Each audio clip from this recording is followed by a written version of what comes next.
Hey everybody, BK with Masada Tactical here with another video. Today I wanted to discuss the Tavor X95 rifle. The reason I'm going to be covering this is because I will be co-teaching the Tavor 1 operator in Alliance, Ohio, not this weekend but the following one. I'll be co-teaching it with Tom Alibrando from IWI US. He's the lead law enforcement instructor. Phenomenal guy to learn from and to teach with, so always an honor to be assisting him with this class. This will be my first class assisting him with teaching, and I figured it would be a good opportunity to kind of discuss a little bit about the rifle. I will say that I was not an X95 guy. Throughout my military service and even afterwards in the various tactical teams I was a part of, I carried an M4 or an AR-15 variant. And the first time I was introduced to the X95 a few years back, it was a little bit odd. It was a little bit different. It looks space agey. It looks like straight out of Star Wars or something, right? The bullpup design, where the magazine goes behind the action, behind the actual trigger, changed the way you manipulate it, right? So it didn't feel as intuitive or as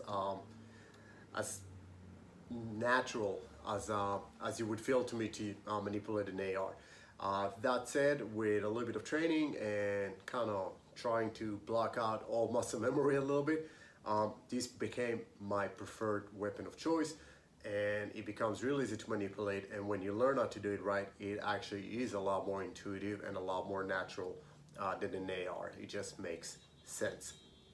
So let's start with what is this rifle, what's unique about it, and so forth. So the easiest thing to start with is if we talk about this variation, which is the 16.5-inch barrel 5.56 rifle. They also make them in different calibers. They're 5.45 and 9mm, so you can buy conversion kits for this rifle, right? And the barrel length can vary to an 18-inch for those states that are restricted in barrel length, or can be even shorter, 13-inch for the law enforcement version, so you can actually get this in an SBR. So how do you make a cooler gun cooler? You make it even shorter, right? Anyways, so this is kind of like the standard configuration, 16-inch barrel, right? And I'm gonna stand it next to a 7.5-inch AR pistol, and what you guys can see is that it is the same overall length, pretty much, okay? This Tavor X95 is 26 and an eighth of an inch, so almost the same length as an AR pistol, but with a 16.5-inch barrel, which means I maintain the ballistics of the 5.56 run so much better for such longer distances, which makes this gun really, really versatile. And what I mean by that, if you think about today's wars, right, around the world, Iraq, Afghanistan, Israel, and so forth, you know that a lot of those wars are fought in urban environments, right, in villages and towns. Think about people stateside, law enforcement, and even you as a concerned self-defense, security-minded and oriented individual, right? The environment that we are in, it's not a long, far desert where I gotta make that 1,000-yard shot, okay? It's gonna be tighter quarters and confinements where I need to manipulate a rifle around corners and through hallways and so forth. A lot easier for me to do this with a rifle this short, but still be able to do that 100, 200-yard shot if I need to, right? Because the ballistics within this 16.5-inch barrel will support that. I'll tell you that I've been using this in tactical games and in some other two-gun competitions, and it performs flawlessly even to those longer distances. In my last games, I had to shoot at 350 meters, and I was hitting still no issues. The effective range of this on a body size steel target would be up to 800 meters. So pretty extensive range for a rifle of this caliber, 5.56. You go past that, you're actually exceeding the capabilities of the round, not necessarily the firearm itself, although that would certainly buy in.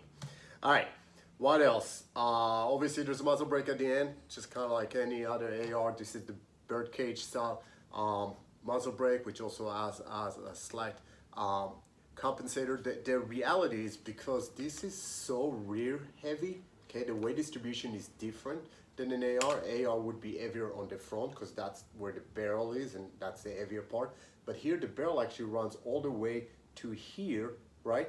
And then there's some more weight here. So when I hold it, I can actually hold it one-handed.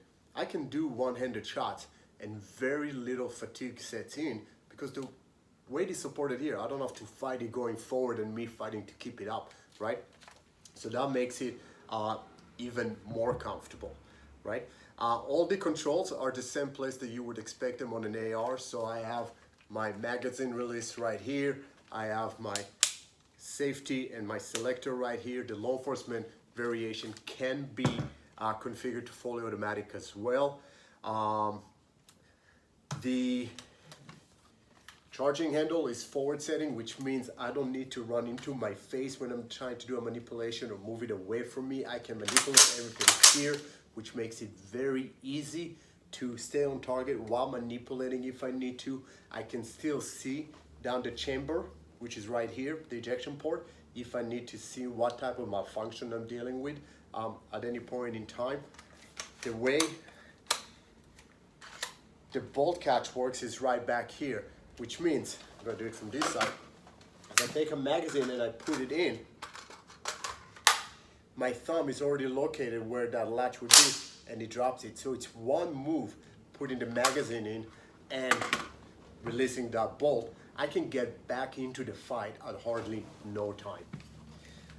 The X95 comes already with built-in front and rear sights. I can't pop the rear one just because I chose to put an LVPO optic. So, but it's right here if you guys can see it. All right, but it's already. So if you're just running a red dot and you need to co-witness it, because Murphy is Murphy and technology will fail, you can easily co-witness your iron sights with your optic.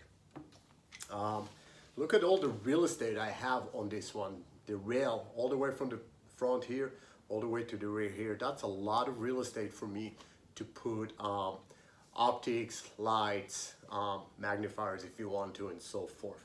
Also, these are actually covers. I need to use 2 hands for this. And behind these covers, there are more rails built in on both sides and on the bottom. Okay, now I actually keep this one on and I run it a little bit forward. There is a built-in finger stop here, so I can use it to extend my reach to where my body feels most natural, and I can shoot here, easily controlling the rifle. That is about it. I can't say enough good things about this rifle. There's a lot of other features on it. For example, there is an aluminum block inside the buttstock area to control any kind of a disastrous malfunction that may happen, right? The gun will lock up and everything will be protected because of that aluminum block, so you as the shooter don't get injured.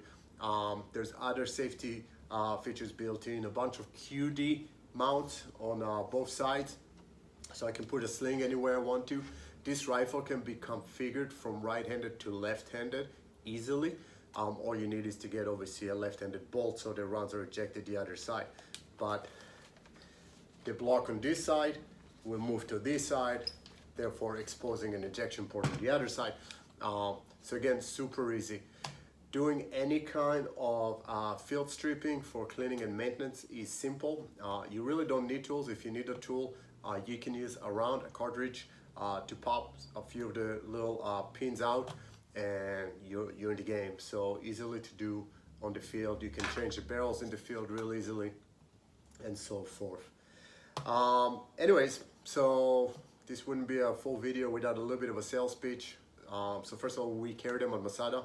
If you want one, even in Maryland, we have the Maryland compliant ones, which have an extended muzzle brake to meet the overall length requirements of the state. So we have them left-handed and right-handed. So if you call us or email us, we can certainly hook you up with one. If you haven't taken a Tavor operator class yet, check out IWI.US website to see the dates. They have them all over the country, in Texas, Ohio, Pennsylvania, and so forth. Sign up for a class, learn how to use this weapon the best way possible. There's a Tavor Operator 1, and once you take 1, you can take 2, and then 3. introducing transitions to pistol and longer range shooting and working around barricades. So it's certainly worth the investment if you're going to carry the tool, not to use the tool. And as always, please keep following us, liking our channels on the various social media, Facebook, Instagram, LinkedIn, and of course YouTube. Shoot me an email, bk@masadatactical.com, with any questions or any topics you want me to cover in future videos. And that's about it. I hope to see you all next time, and hopefully see you in a class soon. Stay safe, watch your six.